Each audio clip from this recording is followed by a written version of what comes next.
Hello, listeners, and welcome to Pop Screen, part of the Geek Show Podcast Network. We are the Geek Show's dedicated podcast covering movies either starring, by, or about pop stars. No other podcast covers such a broad range of musical and cinematic genres, from documentaries to science fiction, from country and western to hip-hop. I'm your host, Graham Williamson. I'm a film critic for the Geek Show, and I also write for the British horror website horrified.com. And this week I've been joined by... Aidan Fastkin. You can also find me on the Geek Show. I work in the film industry now, and you can pretty much, find me anywhere you can find me. I'm also on Letterboxd too, so you can find me there. Oh yes, we should plug our Letterboxd more often because it's a great site. Yeah, I've missed it so much. It's lovely. It's the social network that isn't a pain in the arse. You can use that slogan for free if anyone from the company is listening. God bless you, New Zealand. Yes. Oh, New Zealand are just doing everything right. It's almost maddening at this point. Yeah. But I have this habit of latching on to the albums that artists release that are underrated or just don't make much of an impact and championing it as their true masterpiece. So until someone makes a multi-million-dollar blockbuster about Elastica recording The Menace, this is really as close as you're going to get to me at my most contrary and irritable listeners, because this week, we're doing Seamus Murphy's documentary, A Dog Called Money. It's a film about the British experimental artist PJ Harvey recording her 2016 album, The Hope 6 Demolition Project, a lavish production which involved her travelling to Kosovo, America, Syria and Afghanistan, and opening up her recording sessions to a paying public to watch. And yet that did not stop the Hope 6 Demolition Project being considered a disappointing follow-up to 2011's Mercury Music Prize winning Let England Shake. Now, I think I remember, correct me if I'm wrong here, Aidan, I think I remember you saying when we agreed to do this that you were going to go on a big PJ Harvey back catalogue dive. Now, that was semi-true. I mean, I have a few of them. I have gone through a few of them. I haven't listened to everyone, so I haven't listened to Letting England Shake yet, and haven't. I think it Scenes from the City. Oh, Stories from the City, Stories from the Sea, right? Yeah. I think those are the two big ones that I haven't listened to, but pretty much I have gone through a few of them by now, and so I'm familiar with PJ Harvey, and I'm going to say this right now. I'm a fan. Yes, excellent. That's interesting, though, because the two you mentioned as having missed out so far are the two that famously she historically won the Mercury for. No one else has won the Mercury Music Prize twice, and she won for those two albums. And they seem to have kind of, I won't say opposite critical reputations. I remember when Stories from the City, Stories from the Sea came out, it was very well regarded. It got great reviews. And I think since then, it has undergone a bit of a reassessment. People think it's a bit too polished, isn't as surprising as most PJ Harvey albums. Yeah, I get that feeling with, say, an early Tom Waits record. Yeah. Like where people would say that, say something like The Heart of Saturday Night, or what was the other one again? Like the ones that Step Right In came on, not Step Right In, Step On Up, I think. The one where he's rambling. Yeah. And you do think that, like, those early Tom Waits albums, right, okay, this is very much rambling Scatman Do, like Piano Man kind of thing, where when you look at, like, Tom Waits' later records, like, say, something like Blood Money or Alice or even Bad As Me, and I really love Bad As Me. I think Bad As Me is good. Yeah, I like that record as well. So where he would just experiment more with his voice and more with, like, different sonic sounds as well. Yeah. It's a lot more experimental, and I think PJ Harvey has a very similar kind of spine, really.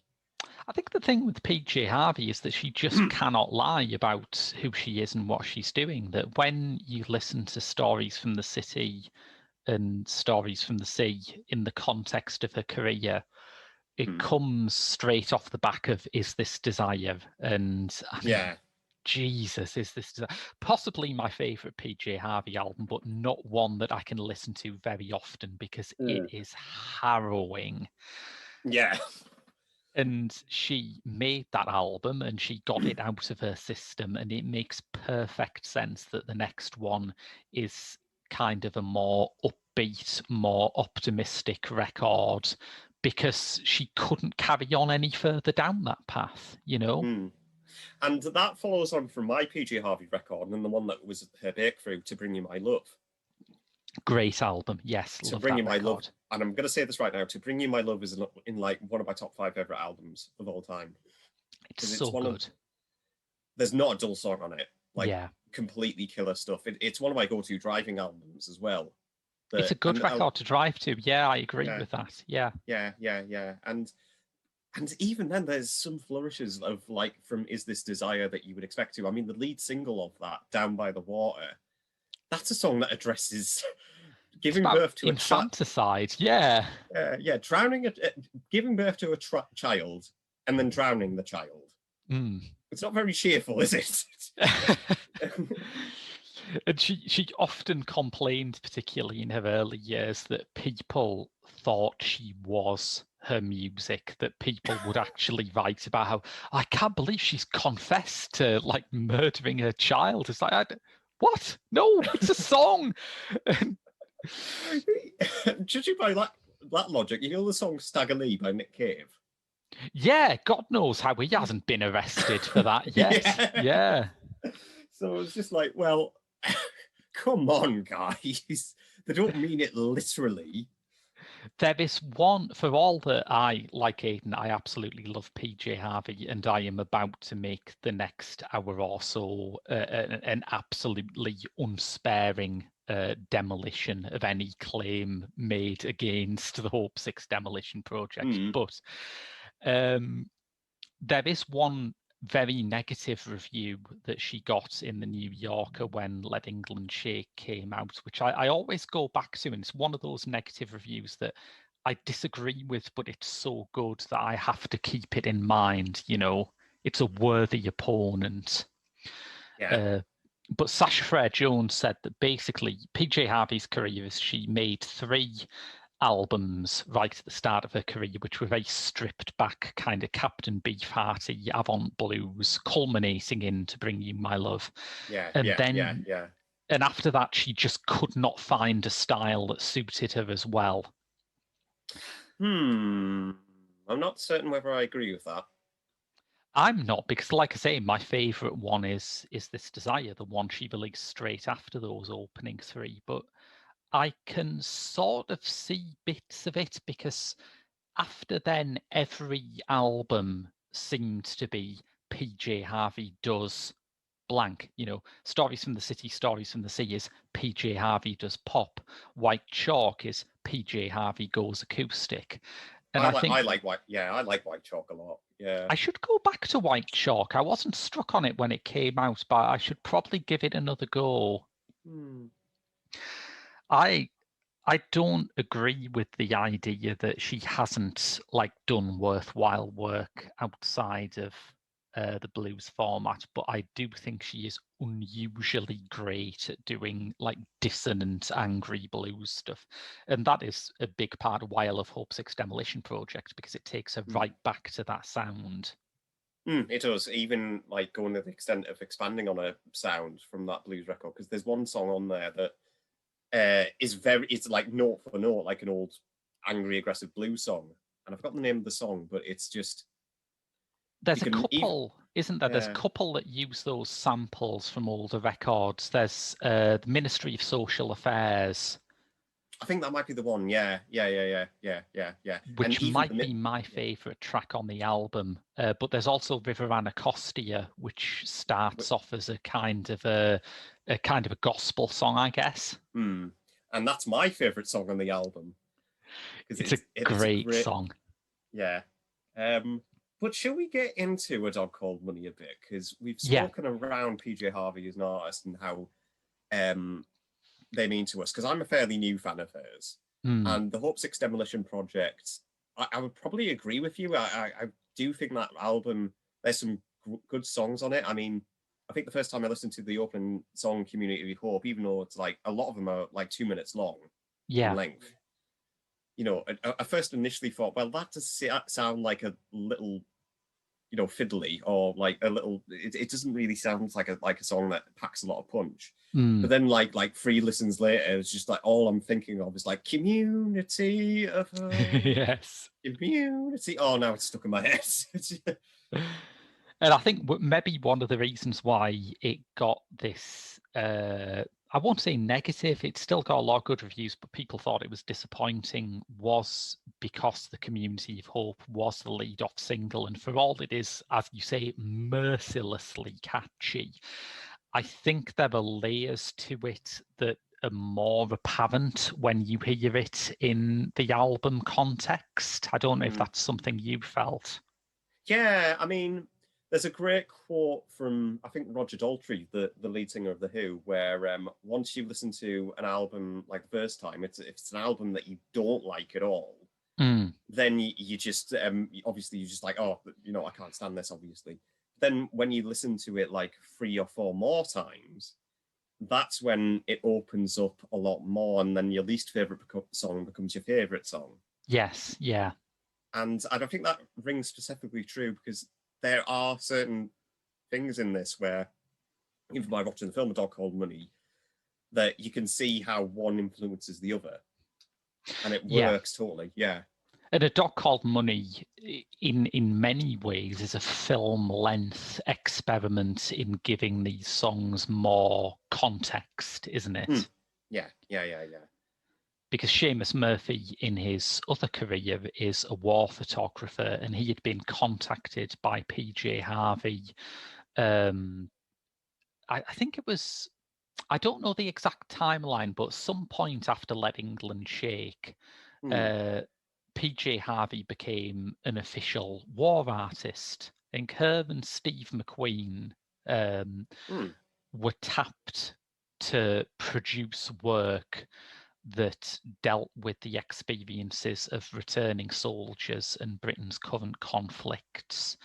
And in many ways, this is her response to that Murphy, who has a lifetime's worth of contacts in conflict hotspots around the world, took her to Kosovo, took her to Syria, Afghanistan, Palestine, to observe these things that she then writes about. Yeah, well, Washington is an interesting one because, people really took against the Washington songs. Yeah, I mean, even like the music video for Community of Hope, and it's also referenced in this film where I think the music video just cuts to this African-American family singing along to the song. And they're doing it, through the use of their iPhone, and obviously that just getting into the hook of the song as well. And now I'm just sat there thinking about the criticism, seeing, well, is it no different from, the later scenes that we see where PJ Harvey is just like showing us what she sees? Yes, she's very literal minded when she, obviously, you hear the voiceover come in, like, say, like a person spraying incense around the glimpse of a car to ward off bad spirits in like Middle East. Yeah. It's very literal minded, but it's doing like what it says on the tin anyway. So it works for me, yeah. And there's part of me that just wants to be completely uncharitable and say that, look, people objected to the songs about Washington, D.C., but they didn't object to the songs about Afghanistan because the average, like, columnist for Pitchfork or whatever might live in Washington, D.C. and doesn't give a shit about Afghanistan. And there's still a part of me that thinks that I am very uncharitable about Hope 6 Demolition Project haters because I think they're phonies. But I also think that when you isolate the Community of Hope, you don't hear it in the context of either a film or a suite of songs that are making the case that, look, the way America treats its poorest citizens is not that different from the way that America treats foreign countries that it bombs. And America cannot bring peace to a country like Afghanistan or Syria until it reckons with that part of itself. And if anything, history's taught us this multiple times on multiple occasions, whether that be Vietnam, Iraq, even currently now with the Israeli-Gaza border. Yeah, and take it back to here. The purpose of the British Empire was to make everywhere in the world, essentially Britain overseas, and Britain at that time, and it still has a terrible classism problem. So it just repeated that all over the world. And I think that's a much more radical and useful point than sitting around going, I don't know, isn't PJ Harvey actually quite middle class and white? So, does she have the right to do this? And it's like, well, congratulations, firstly, for your brilliant powers of observation. But I think the overarching point is much more interesting than any of her critics could come up with. How can this woman from Dorset have an opinion on the Middle East? And then I'm just like, and I'm just sat there thinking, have you heard of a person called Don McCullen? And he's from Somerset. Yes, yeah. And you know what the killer thing is to me is that when people say this about Harvey, not one of them say it about Seamus Murphy, who is just as white as she is, just as Western as she is. But there's this attitude that what Murphy does is valid, and it is, for war journalism is incredible. Hats off to anyone who does it. But there's this attitude that is valid, and making art about war isn't. And it's like, oh fucking hell, do we have to get rid of all our Goya books now or something? I don't. I'd hate these people to recognize John Pilger, discover John Pilger. Just and he's Australian. He's had a career in this for over 50 years or so. And you just think, but guys, I've read a book and I found out that Australia is quite racist. I don't know what we're going to do about this, man. It's like there is no country in the world that is without sin. And I think by all means, if you think this is art about poverty and art about war that is done badly, by all means cast it out. But it does. I just keep thinking, what is the end point of this? And the end point of this is a situation where the only people who can make art about Syria are Syrians. And part of me thinks yeah, fine, I love Fasama. I think Fasama is an amazing film. But part of me also thinks, even this album, which is not a very commercial album, was heard by thousands more people than would ever watch something like Fasama. So without meaning to, you're effectively saying, look, art about conflict zones, art that makes a serious moral point, should just be ghettoized and boxed off in its little place where I can ignore it. Yeah. Because I completely agree with your statement, and I'm going to go as far to say that A Dog Called Money, I actually rather enjoyed. Well, good, yeah. I think it's and I think it's good without necessarily co-signing everything that Harvey does and says in this film, because of course the other half of her project, it's not just about going to conflict zones and writing about that. It's also about opening up the creative process. And there are some things that she's saying, some early drafts of lyrics that she's reading out on the soundtrack that I thought were really kind of obvious and crass and beneath her. But I also thought, well, that's why it's a first draft. Yeah. Because even then you get to hear some early glimpses as we're going back for with Community of Hope. She's unafraid to call places shitholes when they really are. So, and it really does work because it opens up this process of whether or not, and some of it's actually quite charming as well, where you can see you dicking around with say I don't know what the instrument's called, but it basically looks like a guitar, but it has a winch on the side. Oh God, yeah. Is it a hurdy-gurdy? I feel like if it isn't a hurdy-gurdy, I want that to be what a hurdy-gurdy is. Yeah, and even if you think it's works against the idea of Syrian war zones or anything like that, there is still some sequences in this where you can just watch someone just have a little bit of enjoyment regardless. I genuinely think those studio sessions are very, very funny, and I really enjoyed watching them. I think her crap impersonation of Tricky is wonderful. Just I can't. Oh God, yeah, when they realise what that sounds like. It is delightful. I really like it, and at the same time, it's also very self-reflective because PJ Harvey got paying because that was recorded in London. Quote me if I'm wrong. Was it Yeah. London? Yeah. Somerset House, which I'm pretty sure that is in London. Yeah. Yeah, where she allowed like a paying public to come in and view these sessions in their entirety through Gospel, obviously. And I really like those segments as well because they get this chance to show the creative process like unfiltered. Yeah. Like this is how it's like, and I really did enjoy that aspect of it because you could Seamus Murphy just with his photography lens, like show these myriads of like different people's faces like reflecting against the glass wall and just watching PJ Harvey and her band, make some really great music. Yeah. And the other ingredient in those, which persuades me that some of the things that people complain about in this film and in the album are intentional.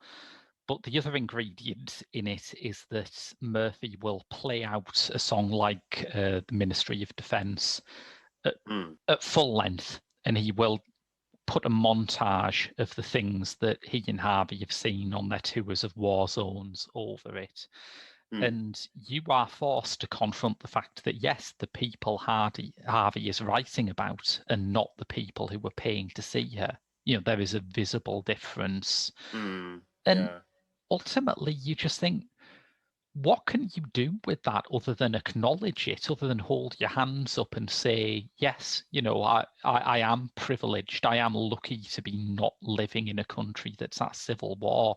Because as much as I'd like the entire world economy system to be overhauled by PJ Harvey, I think it's a bit too much to ask of her.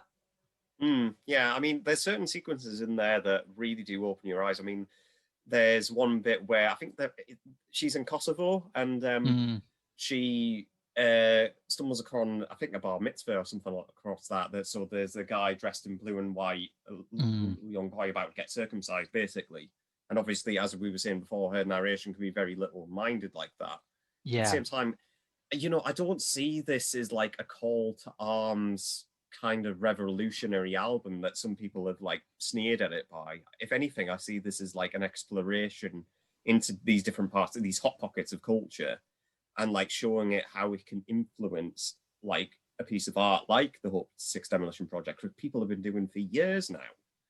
One of the songs that I love the most on it, which sadly isn't in this film, it's like the one major criticism I have of this film is I wanted this song in there, but A Line in the Sand is effectively a song where PJ Harvey says, look, I don't know what we can do about this. This whole situation is fucked.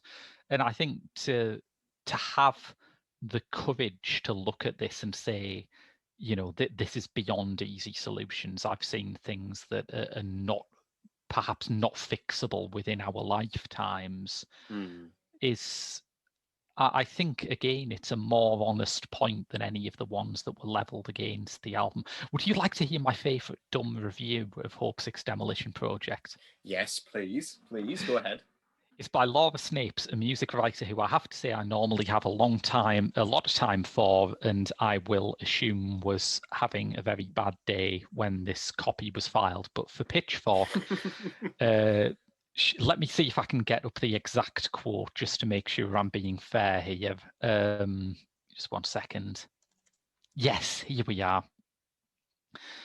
By pointing out the problems in these three communities but proposing no solutions, is she just as responsible for their desertion as the global powers that came before her? Well, it's a good question. Let me answer that. No. What does she think she is? The fucking ambassador or something? It's like, I have reliable intel that PJ Harvey was not consulted at all before the bombing of Kosovo. It's shocking, but it seems to have happened. Though, to be honest, I would happily have PJ Harvey as like the ambassador to anywhere. So yeah. I mean, there is a point where you have to throw your hands up and say she's not got much experience, but she couldn't possibly do a worse job. But that seemed to be the tenor of a lot of it, that if you go to these places, you should come back with something that is like positive and proposes solutions and, has an optimistic view that we can change the world. And I think sometimes it is necessary to say, that no, it's horrible. We've tried to fix this and it's made things worse.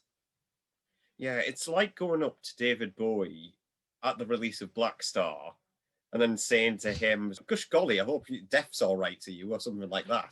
I It's don't. just, You've written all these songs about cancer, David, but you've not got a cure for it. Don't you think that's a bit hypocritical? Don't you think you should leave people in a happier place? Oh, you're dead. Oh shit. Well, it's just like, where are these people born? It's just like, it's.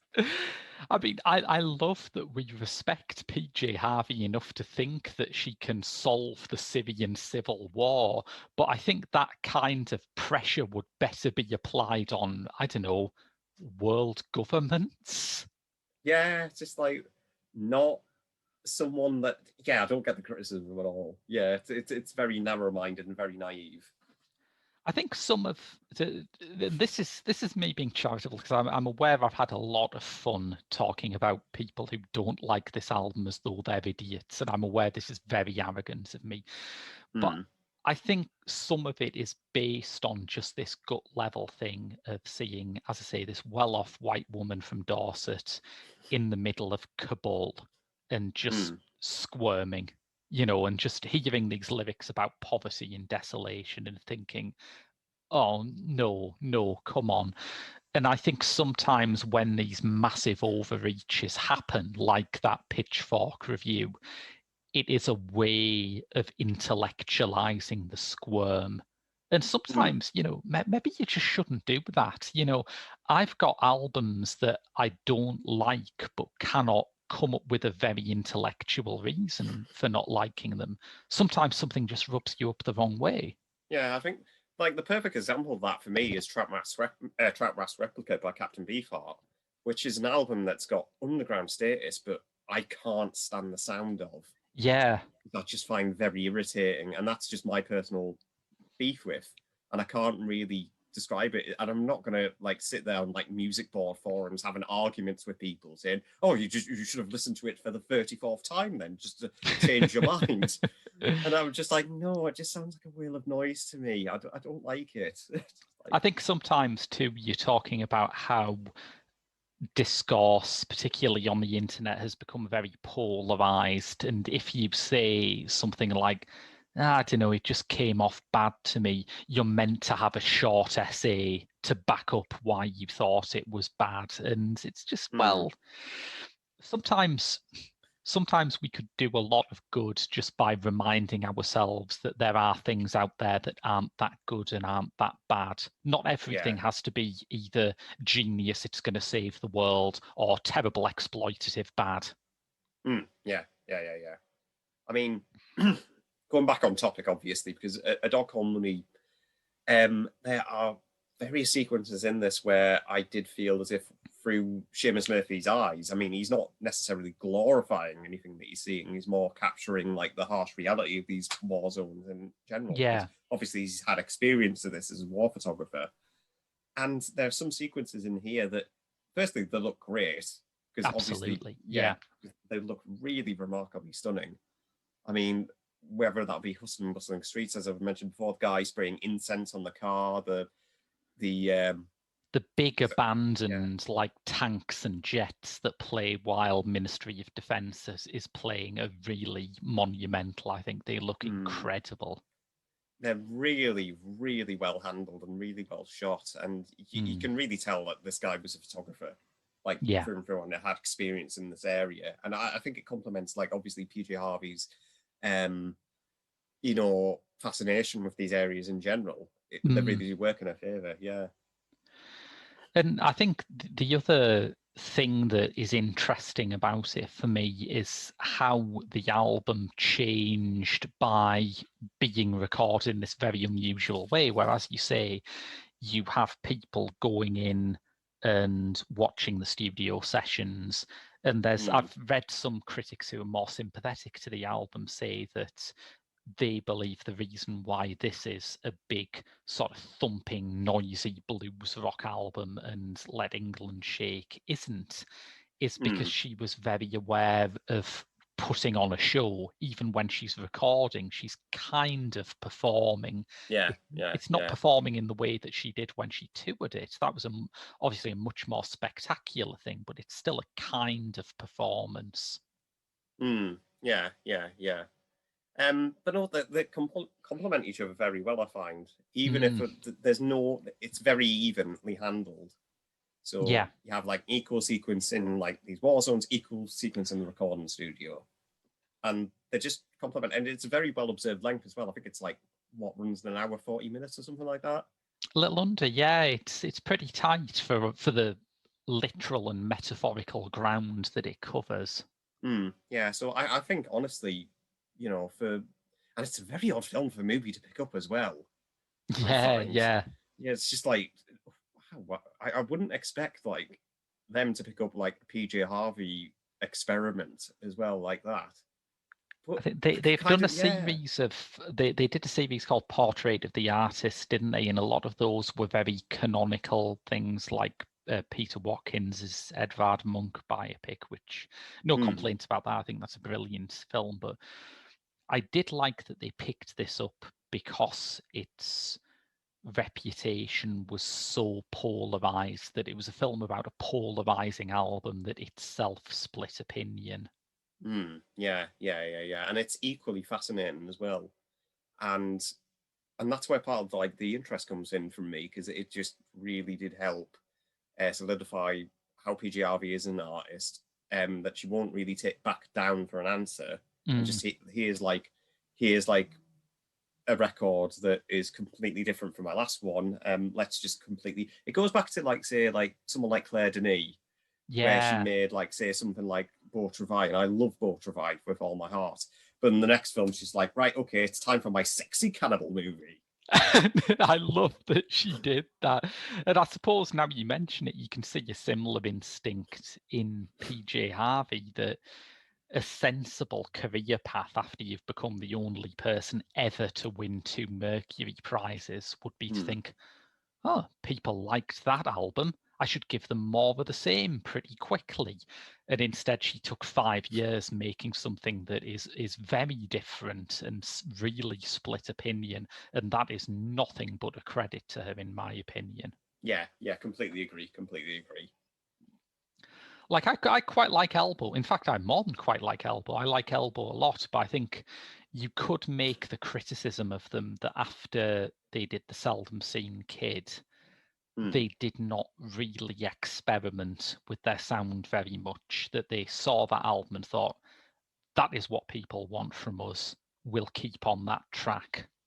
Yeah, and there's a few, like, through the course of history, especially rock music's notorious for it. I mean, AC/DC, the Ramones, Van Halen, they just keep to the same sound over and over again. And, not to say that any of those artists are bad. I can understand the appeal and the hype behind them, but at the same time, there's a different. I like artists who can love to reinvent themselves. I think that's where most of the fascination. Björk has the same quality as well, I find. Well, about 10 years ago, I remember I got into Elvis Costello. I'd always liked Elvis Costello's singles, but I really sat down and got into Elvis Costello. And I started to wonder why there is no one around now who has a back catalogue like that, because Elvis Costello will happily do a really stripped back blues album, then do a punk album, then a country album, then, even like a classical experiment. And I think it's because the record industry is so strapped for cash nowadays that you don't get those big, like 6 or 8 album contracts. There is a security for someone like Costello looking at his contract with Stiff and thinking, and no one's expecting me to do a country and western album, but I could do it. And if it flops, well, I've got 3 albums before they boot me off the label if everything goes badly. Whereas nowadays, even the luckiest bands only seem to get 3 album contracts, and it just makes the imagination timid. Yeah, yeah, yeah, yeah. Neil Young's great at it as well, I find. Neil Young, who was kicked off his record label for not making enough albums that sound like Neil Young. I mean, in its own way, that's high praise, isn't it? Oh, it's just like I think it was his argument with David Geffen at the time. Yes, Just like when he yeah. made, oh, it was one of the weird Vocoder albums. I think it was Transvisor or something like that. It was a similar name to like that. And David Geffen just went and said to him, "I want you to make a good heavy rock album." And then Neil Young just turned to him and said, "Right, well, I'll give you a rock album." And the next album he releases is like a 50s rockabilly album. Yes. So it's just like I love people like that. It's beautiful, isn't it? There is a certain irony to the fact that if you want someone who will just reliably turn out albums that sound like Neil Young is the last person you should go to. Oh, it's just staggering. I love that bit. I love that story so much. Yes. Yeah. But it's sort of, to take it back to Harvey, I think that one of the parts of Hope 6 that I think is most interesting is that it came out in 2016, and 2016 is famously, and listeners, you can fill the capital letters in yourself here, it was a bad year. Not as bad as 2020. I mean, looking back as 2020, looking looking back at obviously with 2020 eye lens, it's just like, oh, you poor puppets, should we cuddle you? Yes. You haven't seen what I've seen. But Hope 6 feels like one of those. Do you remember when we were doing Cinema Eclectica and it felt like around late 2015, early 2016, there was like a scad of films like Green Room and High Rise and The Hateful Eight, Yeah, which yeah. felt at the time to be kind of joltingly mean. And you didn't, certainly with The Hateful Eight, I remember, because Tarantino's previous films had been kind of empowerment fantasies, Yeah, yeah. what if Jews kill Hitler? What if a former slave kills slave owners? And then suddenly you've got The Hateful Eight, which is the product of what seems to be a really pessimistic spell. And then you rewatch that film after Trump is elected, and you just think, oh, yeah, he kind of saw where things were going. And I think Yeah, Hope Six yeah. Demolition Project is a bit like that. I think she could have released another Let England Shake, which deals, I mean, it's very good, but it deals in generalities about how war is a tragedy and, people die in it and suffer, and they should not do this. But the fact that she released something that is so bludgeoning and which seems to be arguing that gentrification in Washington is comparable to ethnic cleansing in Bosnia. That is kind of a gauntlet slap moment. That is her effectively saying, look, I'm looking at where things are going now, and I think just agreeing that war is a bit sad is not the weapon we need. Yeah, I mean, it goes back to, I think the eye-opener film for 2016 being a bit shit was, I think it was Hypernormalization by Adam Curtis. Oh, yeah, because that literally dropped about a fortnight before the American election, didn't it? Yeah, and it was just, I mean, 3 hours, obviously, Adam Curtis going like completely divulging into a history of topic where you just feel as if your brain's just been scalped out whenever he does that. Yes, yeah. And it's just like, how do you have this?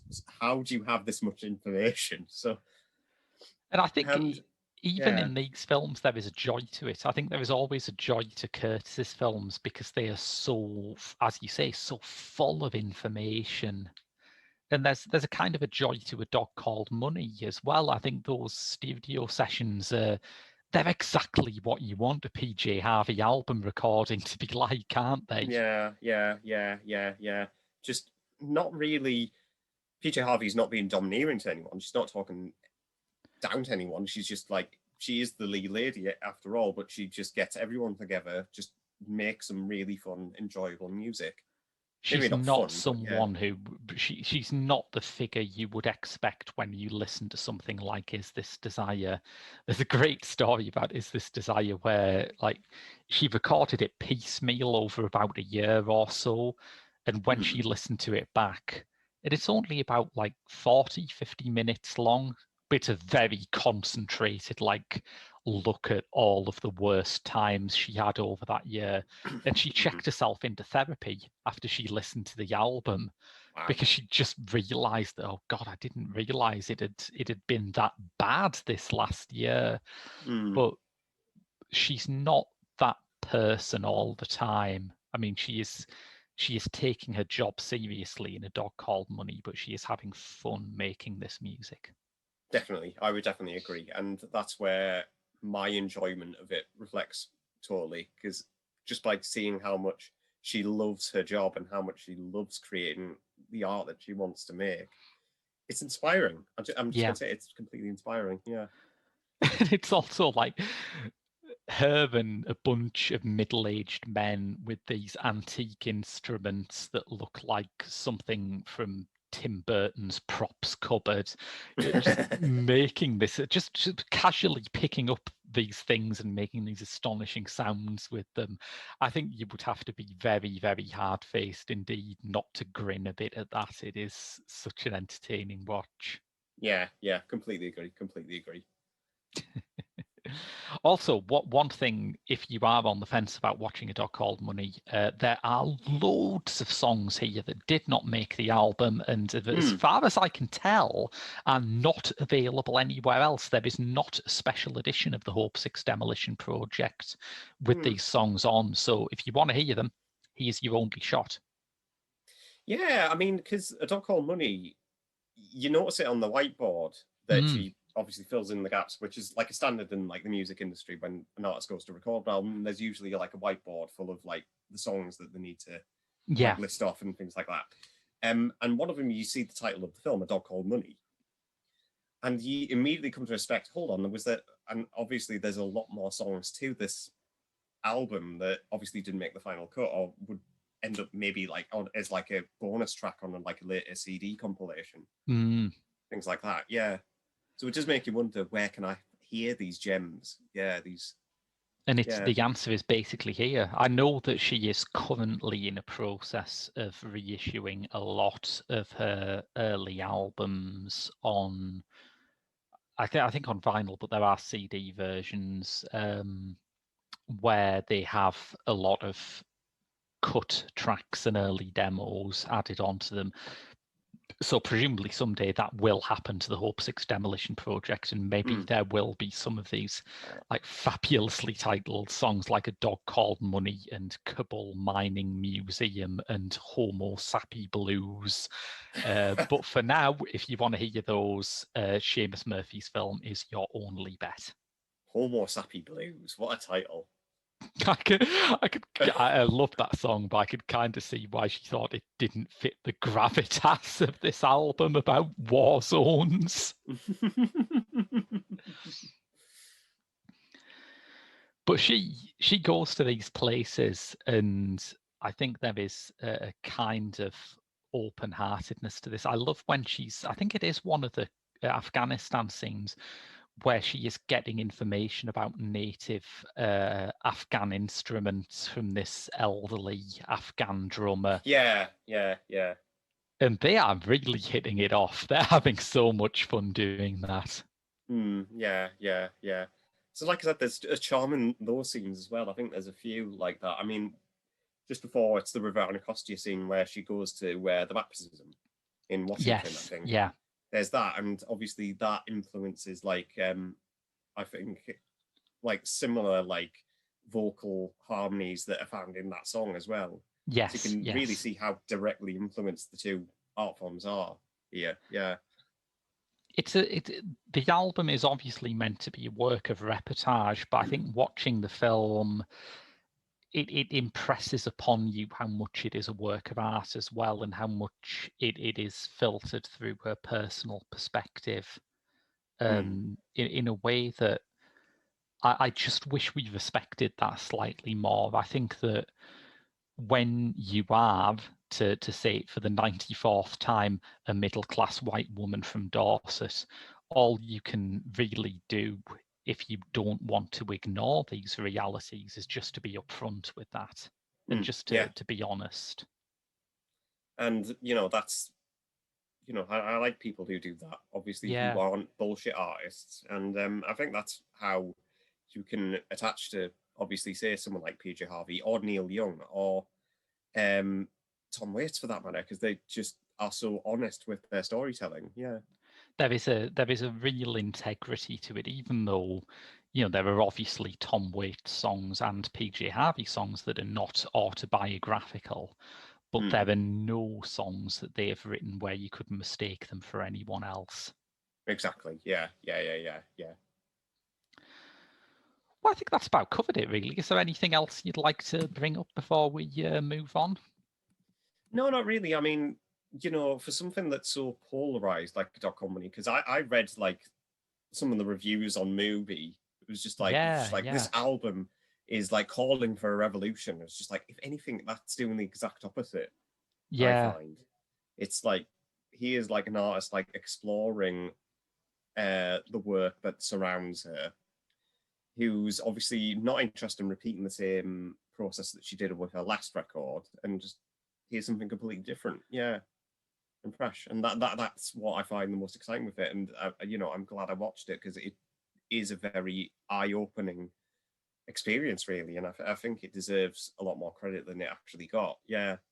I agree. I think, Murphy's direction too is wonderfully artful, and there are some juxtapositions of footage and music that show how deeply he and Harvey must have discussed this and how she must have let him into her own creative process. I mean, the Ministry of Social Affairs playing over footage of this bored US soldier playing Call of Duty is just spot on, isn't it? How great is that? It's just, yeah, just like I remember that bit. Yeah, it's just charming. Obviously gritty when it needs to be, but I don't find it like exploitative of the land at all. If anything, it's like very well, I guess soothing, but at the same time very informal and very just um knows what it's doing, has its badge on its sleeve, as we were saying before. I think so, yeah. And I think some of the negative reviews I can kind of understand where they're upfront and they say, look, I get what she's going for, but it bothers the hell out of me. But Which is fair enough. Yeah, yeah, yeah. that again, that's honesty, and I can't argue against honesty. But some of the criticism of the album and the film are just basically saying, "Oh, I wish she hadn't revealed that she thought this. I wish she hadn't said she was inspired by this. I wish she'd shown herself in a better light." And it's like, well, it's still the same album. If you pick out your perfect example of a work of art where privileged people address the less fortunate, and one way you think that is done tastefully, the making of it will include the same conversations that Harvey is having here, because that's the process. That's how you figure it out. And Yeah. I don't know why she should have to lie about it. Yeah, like how people like call out Bono as well. Exactly, yeah. I mean, Yeah, there's it's someone who just has not checked that aspect of his creative process for a long time. yeah. But yeah, that's a Dog Called Money, which we do recommend you watch. It's a very fine film about a terrific artist. But for now, that's your lot from Pop Screen for this week. Don't forget to subscribe to our Twitter, Instagram, and Facebook. We are on all of them at TGS_The Geek Show to find out what we're doing next. But until next week, I've been Graham. I've been Aidan. See you next week.